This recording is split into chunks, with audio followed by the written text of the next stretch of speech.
Hello, I'm Terry Christensen, and this is Valley Politics. Today our show is a 1-hour special on a turning point in the history of the Valley. It's about the time when the county and the cities awakened to the costs of rampant, uncontrolled growth, a time when San Jose alone grew from 95,000 people in 1950 to 400,000 in 1970, aided and abetted by the county and with no serious planning. We'll talk about how managed growth came to the Valley, and about the legacy of those years of sprawling growth, as well as the land use challenges we face today. And that's what's coming up on Valley Politics.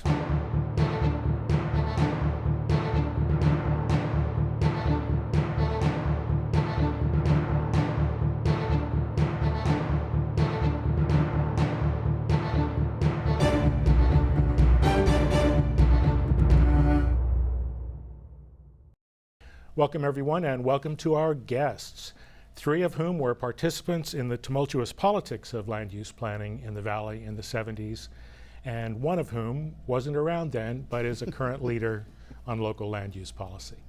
I'm going to ask each of them to introduce themselves very briefly, and then we'll get right into our conversation. Don Weden, we'll start with you. I'm Don Weden. I worked for Santa Clara County Planning for 34 years, starting in 1969. Go. And I'm Megan Medeiros. I'm currently the Executive Director of Committee for Green Foothills and have been an active open space advocate for 17 years. Okay. Gary. Gary Schoennauer. I worked for the City of San Jose for 30 years, retired as Planning Director in 1997. So pretty much saw the rapid growth period from the 70s through the late 90s. Right. Terry, I'm Rod Diridon, Senior.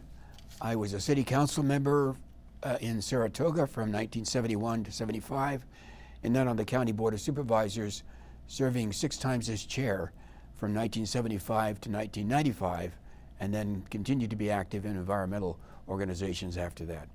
Well, thank you all again for being here. Let's start just by talking about what was happening in the 50s and 60s that produced the sprawling growth in the Valley. Don, let's start with you. Sure, thank you, Terry. Well, I'll use the same 1950 sort of benchmark that you did. If you look back to Santa Clara County in 1950, we had only 8 cities at that time, total population under 300,000.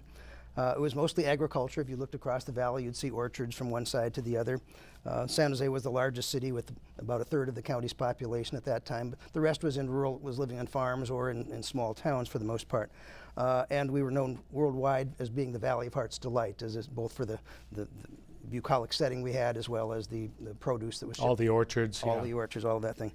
Fast forward to 1970, we went from 8 cities to 15. We went from 300,000 people to over 1 million people. And sprawling, chaotic development had sort of covered over a lot of the orchards that had been there, that had been the hallmark of the valley previously. It was almost like a checkerboard. You'd find a subdivision farms, that sort of thing. If you're looking at the physical landscape, if you're looking at the political landscape, it was more like octopuses wrestling. It was like the tentacles going in every which way. The cities had followed very aggressive and very inefficient annexation policies to get to that point. And unlike the 1950s, when the Valley had a very positive national image, we went to the image of being the poster child for uncontrolled urban sprawl and how bad things could go if you didn't manage things well. Why did that happen? I think there are 2 basic things. There were some national forces that were responsible for it, as well as local conditions. The national forces go back to the end of World War II and what we needed as a nation. We had several things going on. One of which was we had soldiers coming back from war who needed peacetime jobs, civilian jobs. Building more bombs or airplanes or whatever wasn't really needed at that point. The war was over. So we needed to transform our economy into a peacetime economy. We also had to build more housing for what became the baby boom generation, the families that were created after the war and then had babies and needed the backyards for the kids and the swings and slides and all that sort of thing that sort of led to suburbia. On top of that was the federal government recognizing that we needed to go in those directions. It was offering subsidies for all sorts of things to encourage home ownership, to encourage cities to sprawl. I think in the 70s you could get a 90% sewer grant from the federal government to expand your sewage treatment plant. So growth had practically almost no cost to the city on the front end like that. And then another 5% from the state, if I remember correctly. And then on top of that was the completion of the interstate highway system, which made it possible for people to work in one place and live quite far distance away and get there conveniently, which they wouldn't have been able to do without the freeway system that we built. At the local level, there were a combination of three things, one of which was the attractiveness of the area that brought many of the GIs who passed through California on their way to the war or were stationed here during the war, decided after they got home to snowy Minnesota after the war that where am I going to spend the rest of my life? And California was that big magnet where you could just reach out and pluck those oranges off the trees and so on. Second thing was the boomtown attitudes that existed in this area. And the third was sort of a Wild West regulatory environment. Let me just quickly touch on each one. The attractiveness I've already mentioned. We had the mild climate. We had the natural beauty of the area. There were employment opportunities as the aerospace and electronics industry was getting started in Santa Clara County. There also were a lot of jobs in construction that was sort of self-fulfilling, was feeding on itself. Construction begat more construction, so to speak. And finally, there was flat, developable land that made it easy for the developers to develop. Now, the boomtown attitudes were some that seem quite quaint today, but back then there was sort of an unquestioned notion that growth is good. Growth is good. Growth is good. Bigger is better. That was sort of the civic mentality. We want our city to be bigger because we want to have a bigger tax base or bigger bragging rights or whatever it was that, the sort of macho civic competition was going on. There also was an assumption that all new development was going to pay its own way. That you didn't matter where the development occurred, you'd get more than enough revenue from it, tax revenue, that you didn't even have to pay any attention to that. And then finally, there was the profitability of it, in a sense. Everyone made money from the conversion. The farmer made money, got more for his land, her land, than it was worth it as for farming. The person who bought it, the developer, then put value added by building homes on there. The construction crews that worked on it, the landscapers, the electricians, the stores that sold furniture. You can go on and on and on, including the newspapers that got more subscribers and didn't have any particular reason to call attention to the car dealers and the car. Yes, indeed. So that was sort of the boomtown attitudes that contributed. And then finally was the sort of the Wild West regulatory environment. California had not previously experienced such a substantial job growth probably since the gold rush, and so its laws were really inadequate to deal with what was happening, the regulatory framework. And so cities could incorporate fairly easily or could annex lands very easily. There was no one to say that this land can only annex to one city or to that city. They were competing with one another. And the special districts made that even easier. The special districts were another part of the mix, was that since we had sanitation districts that provide sewer service to many of the new subdivisions, a developer didn't have to get, the city was almost irrelevant. If you can get sewer connection from the developer, you can develop either in the county or in a city, or you may even have two cities you can play off against. If I annex to your city, what will you let me do? If I annex to your city, what will I get? And the cities, since they were competing, were sort of bought into that. And the county was still acting as it were the 16th city. And Eastridge was approved. County was doing development on county land. Yes, Eastridge Shopping Center was originally approved by the county. We're going to come to Rod to talk about that a little bit. I just want to throw in, when we talk about the kind of growth that was happening, it's important for people, younger people, to know it was tract housing, single-family houses on separate lots, with fairly big lots often, with a backyard and a front yard and a side driveway and so on. Very low density development. This was also facilitated by another federal policy, and that was the GI Bill. My parents bought their first tract house on a GI Bill, no money down, 4%, I think it might have been 3% interest. So this is a working class family. They could actually easily afford to do that, just shifting their rent over to a minimal mortgage payment. So the GI Bill really helped, and tract housing was the dominant mode. Rod, what do you want to add about what was happening in this area? Well, I think one of the subtle things that was occurring at that time is that local government, which has land use control in California, was controlled by the farming interests. You're a farmer, or you supported the farming industry with trucking, meat packing plants or fruit packing plants and those kinds of things. But virtually all of the industry in the 50s and 60s was farm related. As a consequence, those people were the ones elected to city councils and the boards of supervisors and therefore controlled zoning. And so you had an unholy alliance between organizations that should have been controlling each other. Instead, they were abetting each other in terms of this terrible urban sprawl that was crippling the farming industry, truly, because it was taking the land out of farming. And it was crippling our ability to provide urban services because the lifelines were being extended up into the hills and great distances, costing more money to provide. So Gary Schoennauer, what was going on with the city at this time? You joined the city planning department in 1967. Yes, in 1967, as Don pointed out, the population of the county had gone from 95,000 people at the end of the war to over 400,000 by the 70s. And that growth, half of that growth, was taking place in San Jose. Yeah. And you mentioned, Terry, the GI Bill. San Jose, most of the jobs and the industry in the 70s was being located in the north end of the county for the most part, around Stanford University, high tech, even then, and industrial development surrounded by or encouraged by the post-war period. But the housing was being built in San Jose. And between the highways being expanded, Highway 101 was expanded from a old 4-lane highway to a major freeway all the way through San Jose, made it very feasible for someone to buy a house in the middle of San Jose, south end of San Jose, and work in Palo Alto, Sunnyvale, Mountain View, wherever. So that growth was really pushing San Jose. San Jose also had a philosophy to encourage that growth, as Don pointed out, by encouraging landowners to annex to San Jose. And the city manager, Dutch Hammond, at the time, probably had the reputation of being the most effective of all the city's annexation czars, if you will, in promoting annexation of property. He had his people go out to a farmer in South San Jose or Almaden Valley or Berryessa and say, if you come to San Jose, we'll extend sewers, we'll let you build your houses, and that process just multiplied and multiplied. San Jose was growing like an octopus in every direction. And the bottom line is it was more effective than some of the other cities.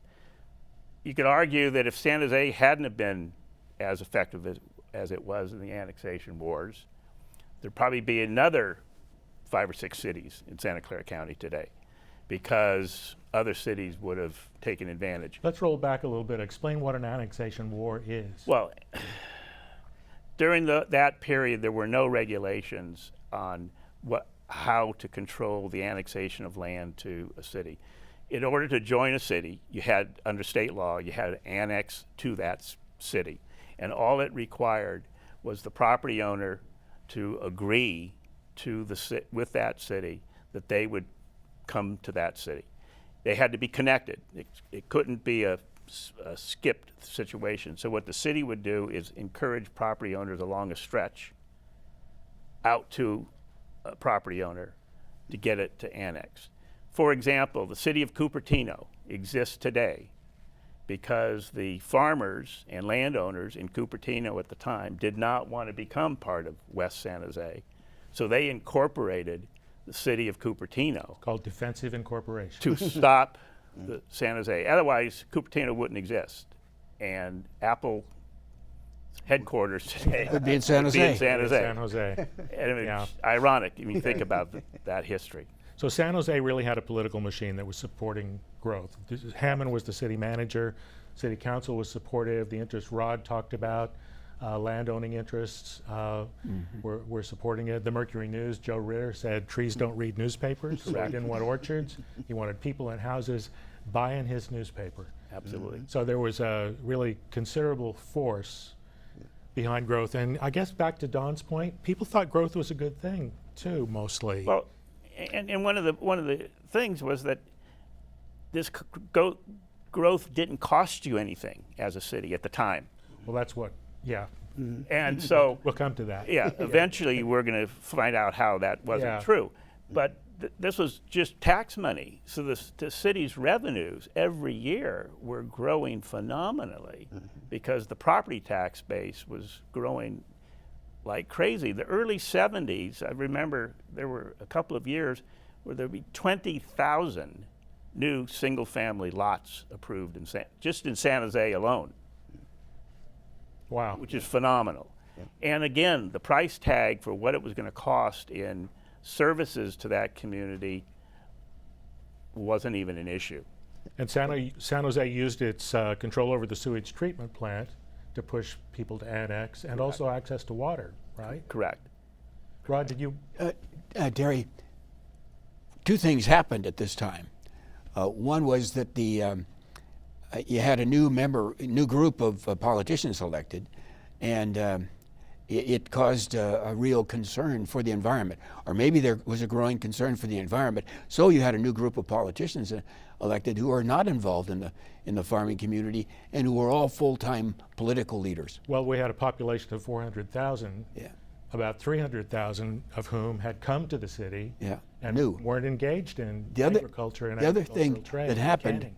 was what Gary just mentioned, was that the tax base, which had been growing rampantly because it was property tax based, was killed with the adoption of Proposition 13, which made property tax much less valuable in the development of city budgets. Okay, that's 1978, so you're leaping a little bit ahead of Ah. us here. We're ready to start talking about what made all this change. How did the Valley wake up to the costs of growth and development, and where did those new elected officials come from? What made the change?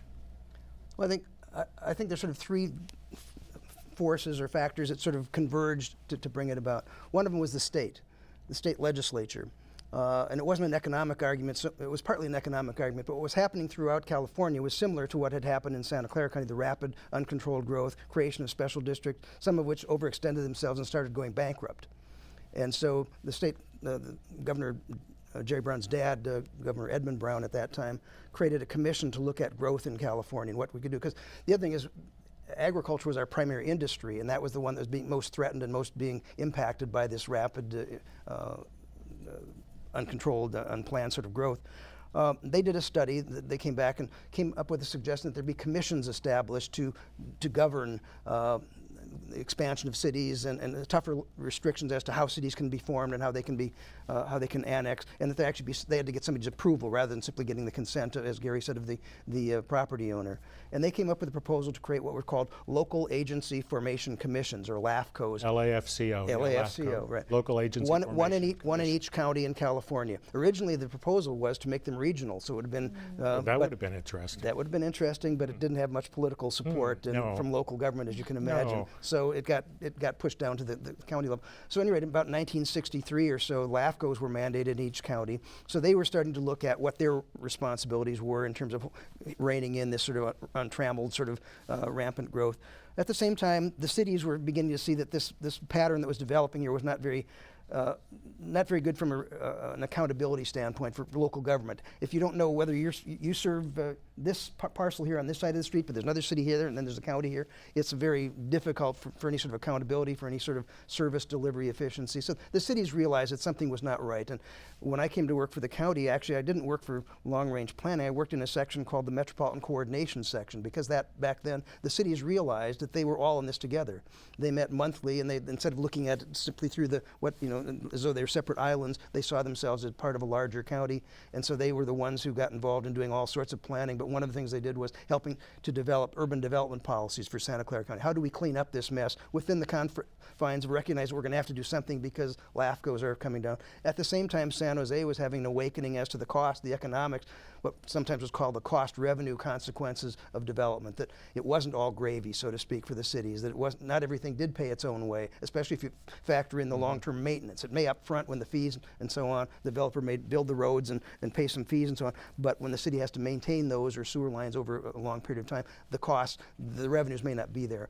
And that was one of the awakenings for San Jose, certainly, that brought them and LAFCO and the county all together to adopt a set of county-wide urban development policies. Both San Jose and Palo Alto did studies in the late 60s, early 70s about the costs and benefits of growth, and woke up to the reality that actually there are more costs than benefits in many cases, especially if you're developing a lot of housing that requires a lot of service. And there was a change in city manager in 1969. Dutch Hammond Yeah. left San Jose. Tom Fletcher became the new manager. Yes, Dutch retired. I think he was very smart and astute enough to see the political change that was coming on the city council, because some new city council members were elected back in that period. Susie Wilson's one, Walter Hayes, Janet Gray Hayes, who ultimately became mayor. Virginia Schaefer earlier in the 60s, who was a critic of the growth yeah. and spending. And they began to realize that the cost to provide services to this sprawled, low-density development, and later on we'll talk about the fact that there's a big difference between the cost to provide housing that's high density and infill versus the low-density sprawl that San Jose was experiencing at the time. But again, the bill didn't come due for a few years later than 1970, with all this growth that was taking place. When Tom Fletcher came from after Dutch retired from San Diego, and San Diego had done some of this urban development policy look, brought the whole idea to San Jose and Santa Clara County, and between the city and Santa Clara County, what was adopted in 1970 in San Jose was the urban development policy. And that was the first time the political leadership of San Jose basically made the statement that we can't have sprawl development all over the hillsides, the Baylands, Coyote Valley, South Almaden Valley. And so all of those areas were placed in what was called an urban reserve or non-urban area.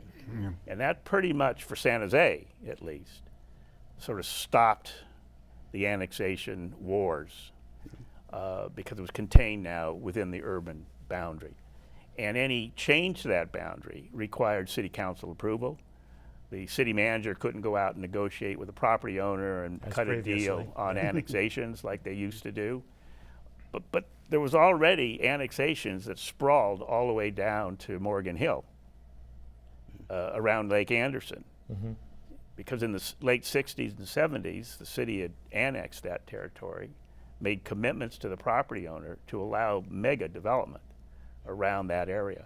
And it was all based upon a strip annexation along Monterey Highway, because they went along, all those property owners along Monterey Highway, and said, if you sign up to join the city of San Jose someday, we're going to extend a sewer line out here and you're going to be able to develop. And of course, if you owned prune orchard at the time, and you could see prunes on one hand versus 100 single-family houses built on your property, there wasn't a lot of debate in the mind of the property owner. Those were called cherry stem annexations. Cherry stem annexation, just a little strip of land. The little strip of land and then an annexation. Yeah. And what that fomented was leapfrog, low-density urban sprawl, which was terrible. Leapfrog, so you annex this piece, And then you skip this jumped piece, over jump the over it to the orchards next piece. Yeah. and developed another piece. Yeah. And to But do then that, that would only rationalize the absorption of all the other land. that's right, in between.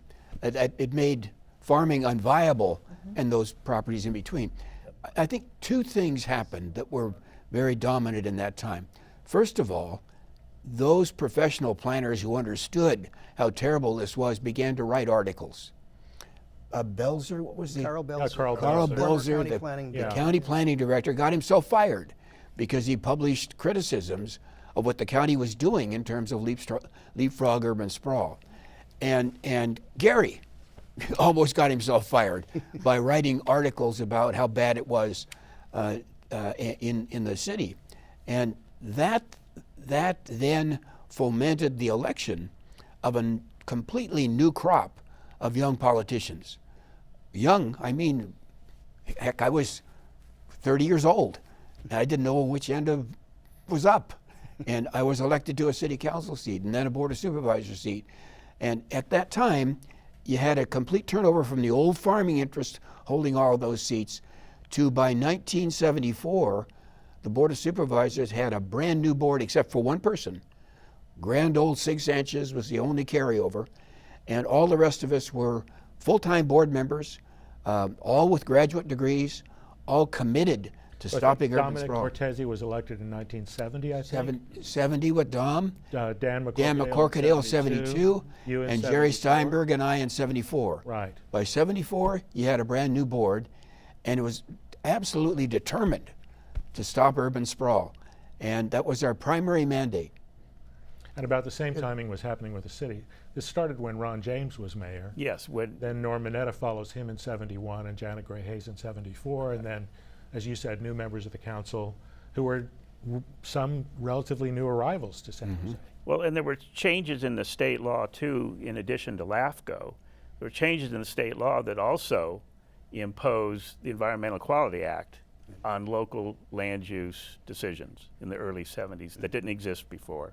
So that was a whole nother review Right. that had to take place before you could approve development.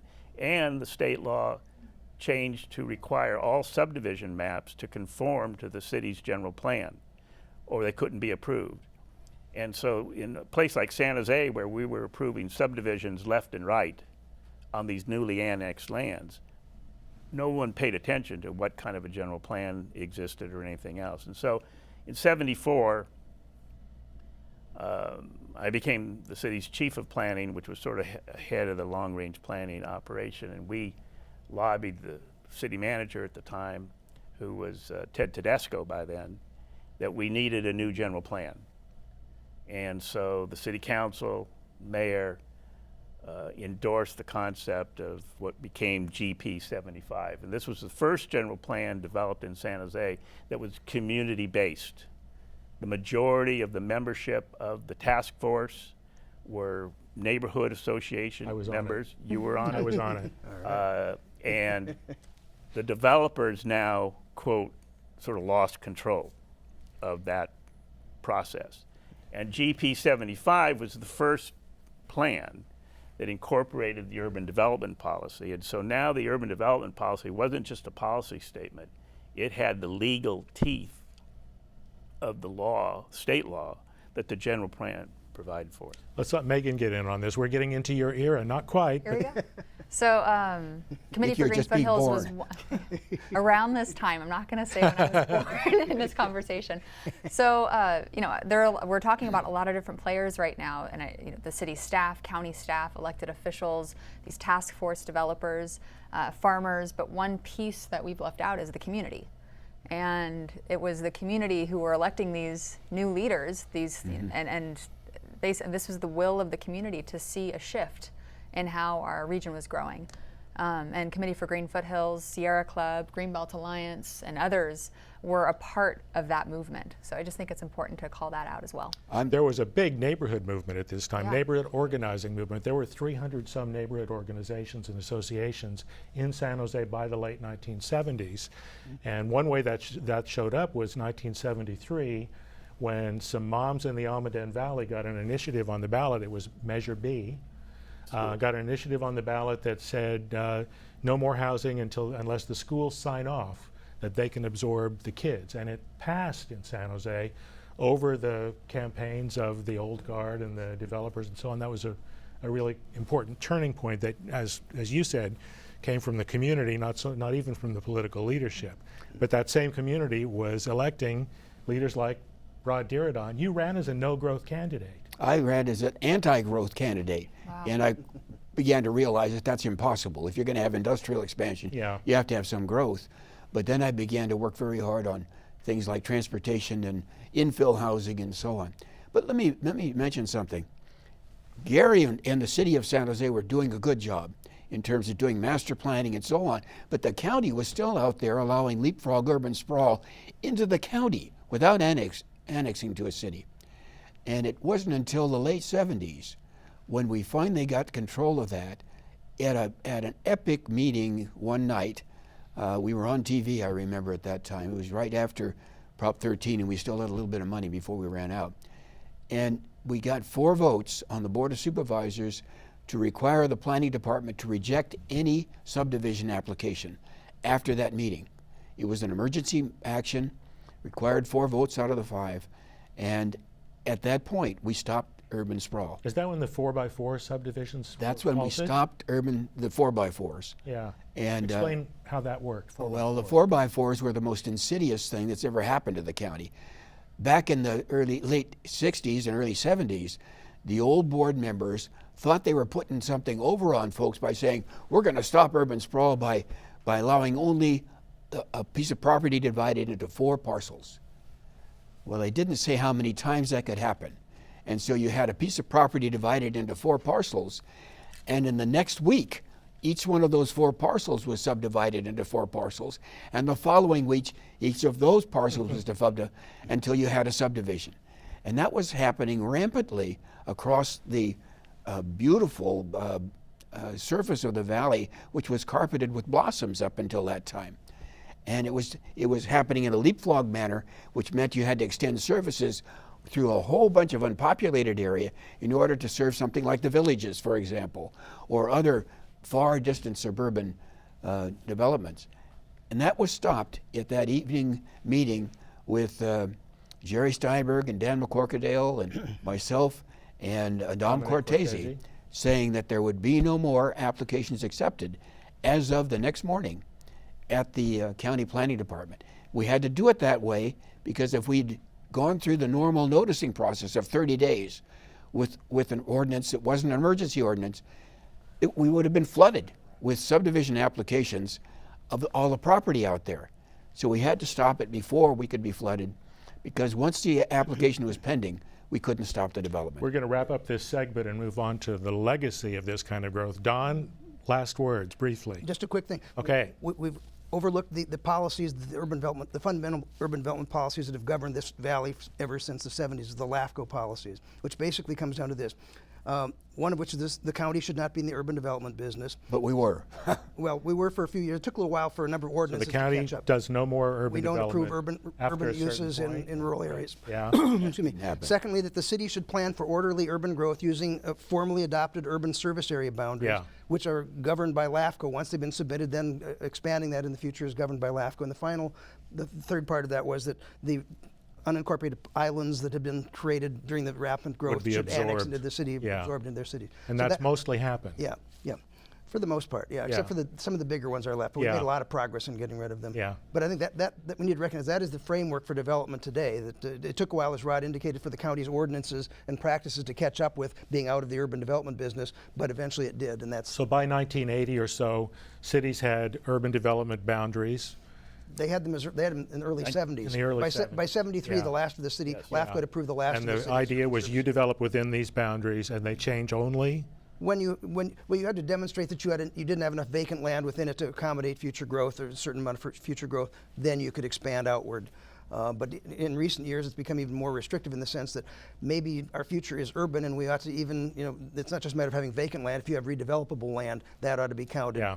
So that's made a fundamental change in And from 73 on, I mean, San Jose's urban service area boundary essentially hasn't changed. Yet the population's more than doubled. Yeah. Right. But we live with the planning that was done in that era. no blank slates out Well, there. and you pointed out the school issue. Yeah. That was one that really raised a big red flag, because that was one of the first issues that showed that this new development could not support itself anymore. And it was Everybody could understand that. It was And this was a depicted in- town of families with kids. so- Absolutely, and Yeah. schools were on double sessions. Yeah. Schools could not build enough schools, and that was just the schools. But then, police and fire protection and street maintenance and libraries and everything else weren't as obvious, but they were still services that weren't being provided because of the low density sprawl. Right, so here we are, almost 50 years later from when this whole process started, living with the legacy of this kind of sprawling growth. Megan, What do I have to say about it? yeah, this is you're the committee for Green Foothills. Fortunately, we do have Green Foothills. Yeah. Declare or we victory. will in the spring again, not Yeah. right now. Not right now. Well, I mean, one thing to point out, and I think we'd all agree that while sprawl we're doing a lot better now with our planning. It's still happening. We're still approving. There's still threats to land in Morgan Hill and Gilroy. and in San Jose, where they're perfectly good uses, but in the wrong spot, in the wrong space, where there's land within the city, within the urban growth boundary. So Committee for Green Foothills is working on that. As for the legacy beyond that, I could think of a few. One, and I'd love to get other folks here. One is around just the fact that you almost have to drive if you live here.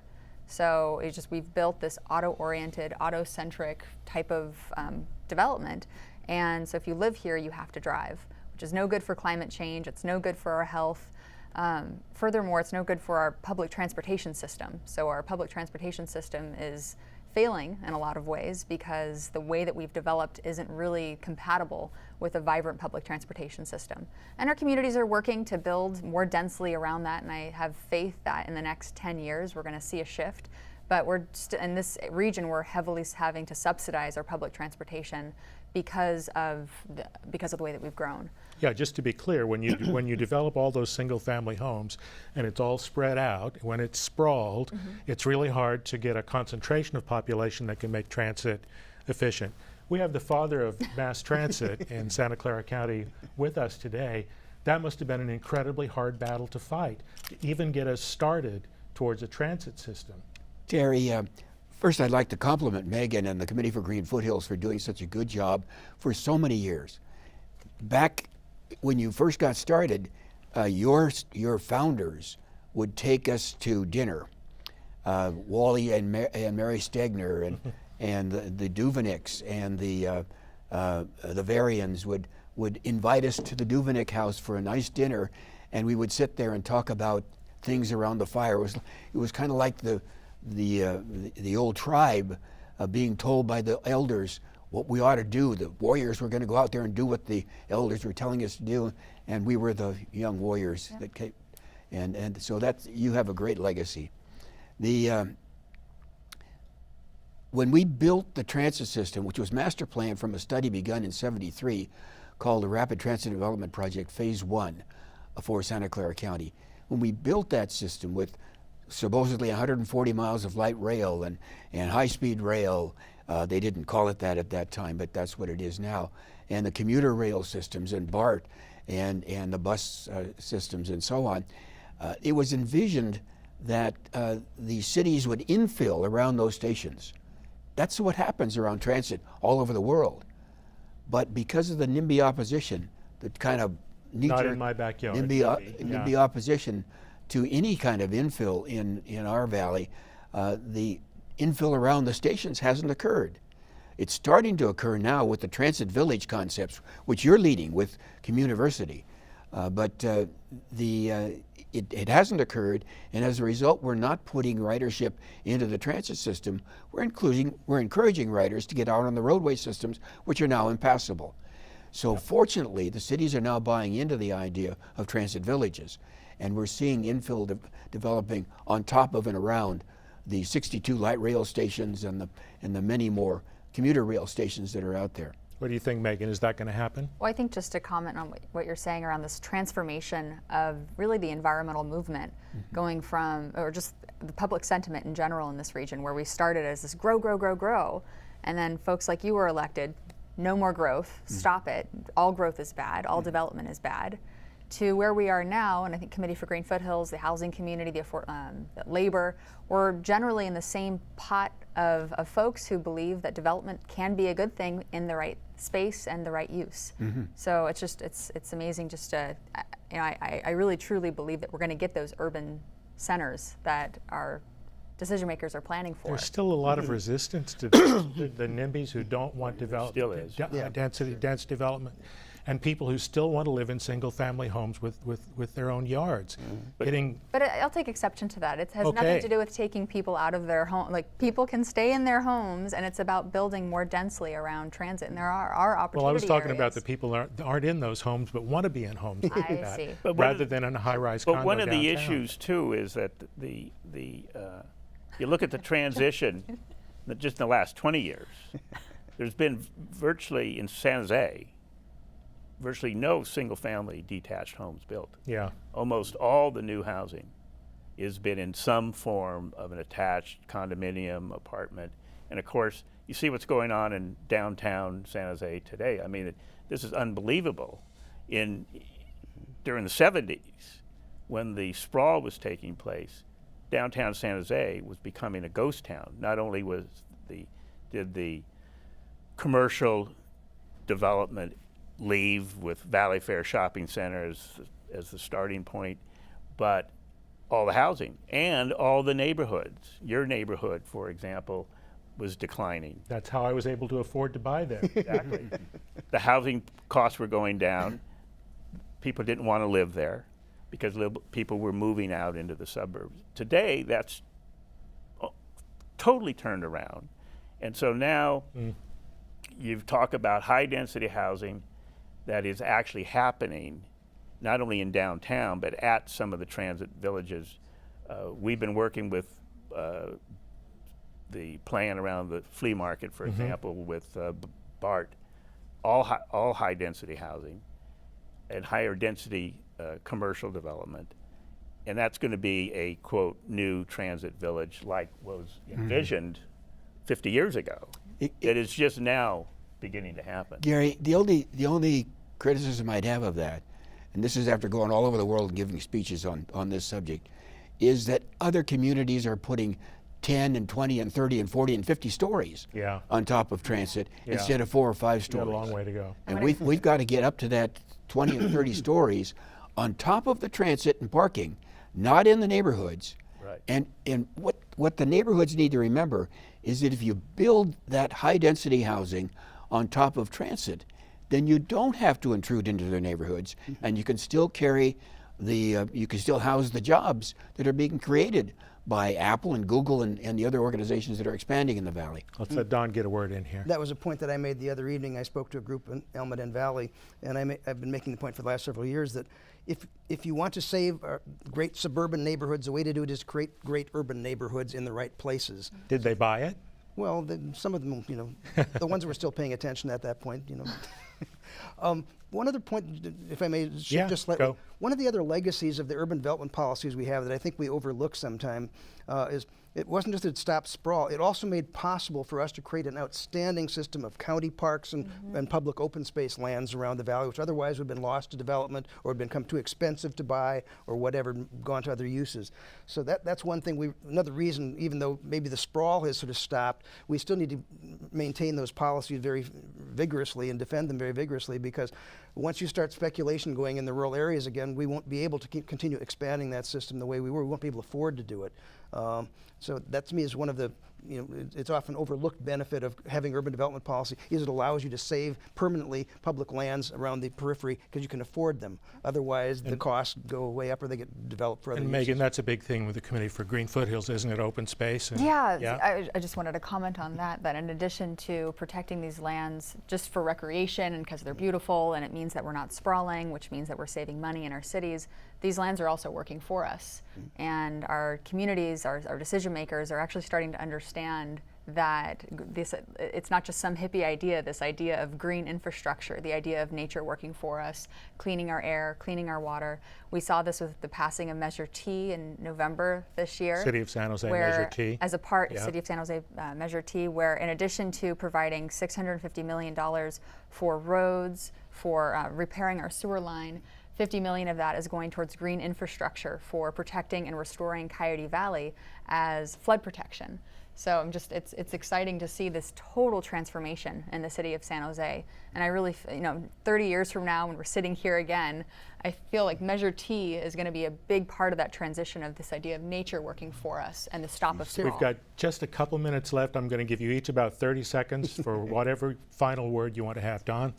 I just want to say we've been taking sort of a retrospective look. I think it's also important we take a quick prospective look. The latest projections from the state of California is roughly for Santa Clara County between 2015 and 2030 is we are going to be adding the equivalent of adding 300,000 more people to this valley, equivalent of 2 more Sunnyvales, not out at the periphery, but within the city. That's going to force us to become more urban, hopefully intelligently more urban is the way I put it. But the battle's not over, and the question is how do we accommodate that sort of growth? Big question.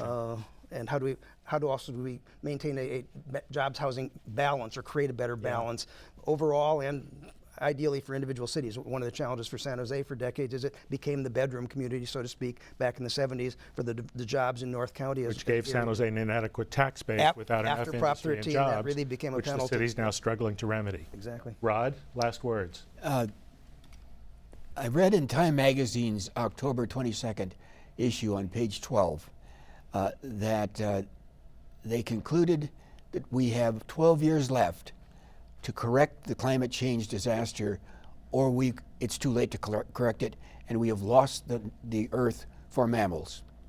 Well, that's my grandbabies, and I'm going to do all I can to create infill that will allow us to get away from burning fossil fuel in automobiles so that those babies will have a future. And I hope that the people that are listening to us and watching us will do the same thing for the same reason. Hey, good news. I misread the timing. We have 15 minutes left. So we can be. Say the same thing over, only slower. We can now solve all of expand the world's problems on what in the we've next been 15 talking about. Geez, you people are so efficient. Gary, Well, the floor is open to you. You have 15 minutes. So please. and I won't take it. But yeah, I think if you just see what's going on, and I like to use downtown and the downtown neighborhoods as a good example. Whereas in the 70s with the sprawl, it was all a decline. Now it's beginning to come back. People want to live downtown. People want to live in high rise. The millennials especially. And downtown high rise is kind of a misnomer because of the airport. We can't change that dynamic, or there would be 40-story high rises in downtown San Jose today. But we're trying to maximize those, and you see it happening daily. Not only is industry doing it, so are housing development. The other thing is that the cost to provide service to these areas is substantially Very good more point. efficient. Yeah. Substantially more efficient. The old studies that showed that sprawled single-family development didn't pay for itself have been turned pretty much upside down. In fact, this kind of development that we're seeing, the urban village development that's higher density housing, can in fact generate enough revenue to provide for the services, whether it's police or fire services or expanding the local schools or libraries. So that should make cities like San Jose more friendly to that kind of housing. To that kind of housing. It isn't a net drain. That's correct. And San Jose does continue to have a challenge with regard to tax base. Yes. Because California cities still are very dependent on property tax despite Prop 13. They're just also very dependent on sales tax, more dependent on sales tax today than they were prior to Prop 13. So development that generates both sales tax and property tax is important to balance the population growth. Mm-hmm. And the new general plan, the 2040 general plan, puts a heavy emphasis on adding jobs. Maybe Absolutely. a little too less, maybe a little insufficient emphasis on adding housing. Right, but I mean, again, and it's a critical element though, because job growth in San Jose versus job growth in another city helps San Jose. And that's part of San Jose's dilemma, and always has been. So if it doesn't happen in San Jose, but it happens in, quote, Cupertino, and Cupertino's going through the debate right now with the Valco development. I mean, it's classic. It's a classic situation. And had the farmers in Cupertino didn't fight San Jose, we would love to have had Apple headquarters in San Jose.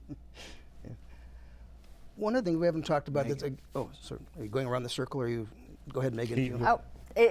Go right ahead.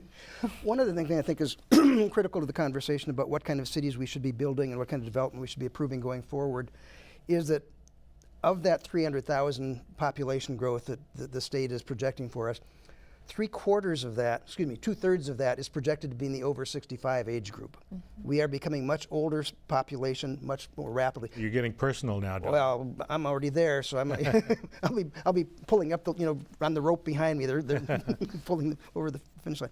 But for California, in fact, it's 3/4 of the projected growth over the next 15 years in California is in the over 65. The real question that raises for me is, how should we be planning our cities for an aging population? Yeah. And automobile dependency is certainly a critical factor. Now, autonomous vehicles may help some of that, but 1 out of 4 seniors doesn't drive, and more cut back. And so more and more people are going to be looking for walkable urban village sorts of environments to live in if they can move out of their current homes, or as they need to, or as they can't drive any longer.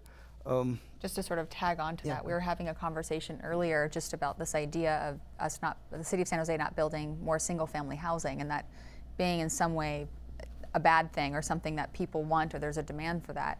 And while I wouldn't disagree that, I think many of us would love to live in a single-family home, when it comes with weighing that with all of the services that we'd also like to have near our home, public transportation, grocery stores, pharmacies, healthcare, schools, that really it only makes sense to be building these kinds of walkable communities. And I know I'm speaking to the choir here, but we really can't have this, building more single-family housing with this walkable community. Well, I'm going to be a skeptic. All right, let's hear it. It seems to me San Jose has done a terrible job of building the kind of community you two are talking about.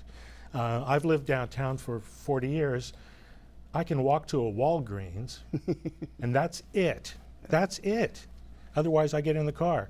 And you look at the high rises around here where we are in the studio. There's housing, but on the ground floor, there's not retail. Where's the dry cleaner? Yeah, Where San Jose has done a terrible job.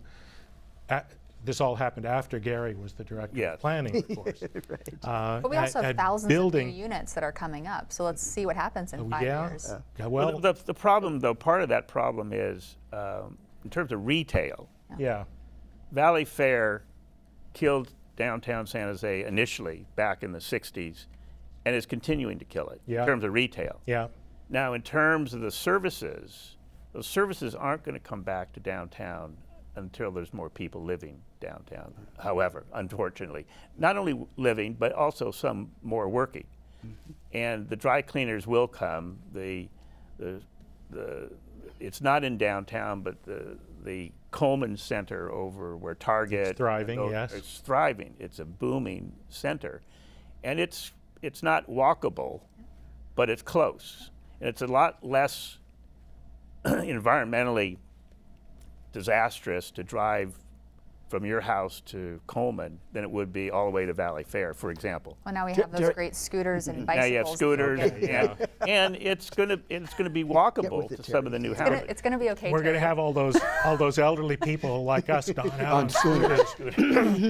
You better watch out.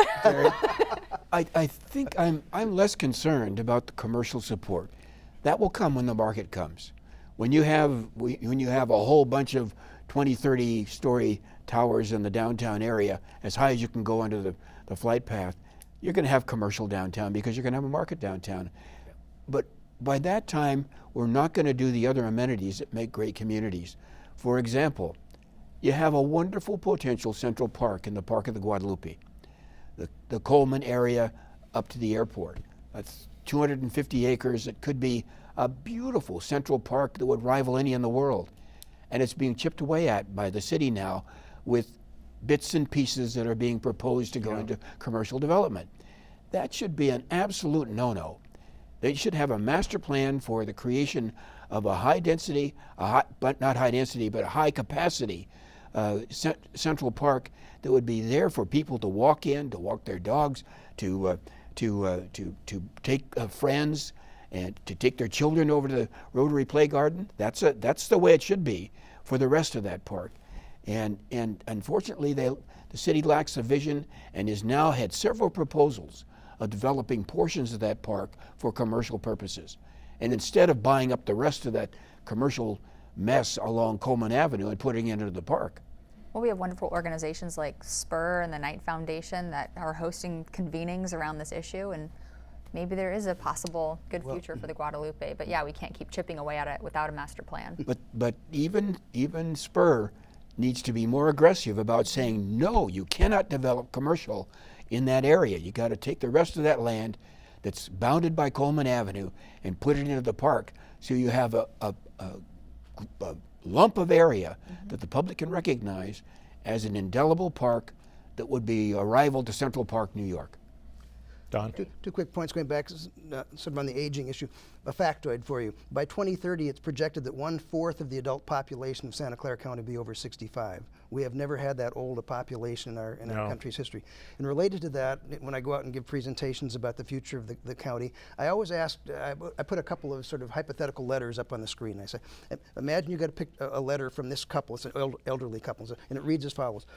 My wife and I have lived in our single family home in this community for the last 40 years. We now would like to move somewhere else where we continue to live an active and independent lifestyle without owning an automobile. Does your city have a neighborhood like that we can move to? Nope. And I ask the same question if you're getting it from millennials, where the young people who your economy depends on, we'd like to live in places where we don't have to drive automobiles, but live active and independent. Does your city have neighborhoods like that we can move to? If the answer is no, your city is not ready for either the present or the future. That to me is my simplistic sort of report card or checklist for whether urban planning is succeeding in this or any other valley around here for that matter. You know, One Terry, vital sign of life downtown has been San Pedro Square, which is thriving. except it doesn't have enough capacity. Right. You could- And it's could and it's all quadruple it. entertainment and food and not neighborhood services, but it's busy. There are people there. Right. Yeah, there's demand. There's life there, yeah. Yeah. Don mentioned two population groups that are rapidly expanding in our state. One are the seniors, and the other is the millennials. Neither of them, the majority of neither of them, want to have single-family dwellings. They want to have opportunities to live in areas that's supported by commercial, supported by walkable communities, supported by good transit systems, and so that they can go to work without having to get on the highways. And that's a market that ought to be tapped. And it's a market that's going to be there for a long time in the future for our development community. And if we ever build the kind of community you all are talking about, that's got street life and neighborhood services and so on, it'll be so much easier to sell higher density development to the not in my backyard Yeah, folks. yeah. You bet. You need When- a when you successful can- model. Yes, exactly. Yeah. And we don't have one. Well, He said that. the prune yard, not prune yard, but the Coleman? flea market Flea market. Flea market. might be your Yeah. opportunity for that. Yes, yes, that's the nearest one. Well, and the flea market is going to have supermarkets, walking distance from all that housing. Going to have jobs. It's going to have BART, and it's going to be truly a model for new model for the transit-oriented development. I went to the first meeting of the community meeting on what should happen to the San Jose Hospital site. It's about a 3 square block site right downtown on East Santa Clara Street. And when the community found out there could be ground floor retail, they're all for the density. They're all for the density. Basically they said, if there's something for us, we like this project. But when the consultants were saying, oh, it's going to be offices and housing, they were saying, well, I don't know. But ground floor retail, if it works, there are a lot of neighborhoods really hungry for it in San Jose. I think it can happen. Now we really are at our last 3 minutes. So I'm going to give everybody another chance for a last word. We're going to start with Megan this Sure. time. Rod, you took one of my last points, which is around climate change in that IPCC report, where we have 12 years to, what they said is we have 12 years to change life as we know it, civilization as we know it. What we're talking about right now is just the tip of the iceberg when it comes to the kind of changes that need to take place. I am heartened and I find hope in the fact that people care, and together we have shifted the way that this entire region looks. It could have been a whole lot worse. We could have had no hillsides, no Coyote Valley, no farmland, no forest, basically no bay, oil drills on our coast. It could have been a very different place. I take hope in the fact that people can come together, rally, and do what needs to be done so that my child, your grandchildren can live here and they have animals and wildlife and to enjoy and beautiful places to visit. And voters have supported that on several campaigns Every you've time been we involved have- with. I think the public Open wants it. space, infrastructure, good planning. The public wants it. Yep, when the public votes, the public wins. Now we're down to a minute. A huge challenge that we have is going to be the whole affordability of housing. Yes. And Yes. Can people actually and afford again, to stay here? single-family detached houses isn't going to do it. Yeah. And just and affordable housing also needs to be close to jobs, close to retail. And I think so some of the concepts that are being developed in and around the downtown area with affordable housing that can include affordable housing will be also part of the future. It's a model for other transit villages. And I'm building a granny flat in my backyard. So That's good. One small step. That's it. Guys, we're out of time, so I can't give you a second last word, but you had your earlier last word, so I don't feel too guilty about that. So that's our show for today. We hope everybody will join us again next month. Meanwhile, you can catch up on previous shows on our website at creatvsj.org or on YouTube by searching for CreaTV San Jose. And you can let us know what you think about our show and our guests and suggest future topics or guests by email at valleypolitics@creatvsanjose.org, on Twitter at valley_politics, and by following us on Facebook. And now that's all, folks. Thanks for watching Valley Politics. We'll see you next month.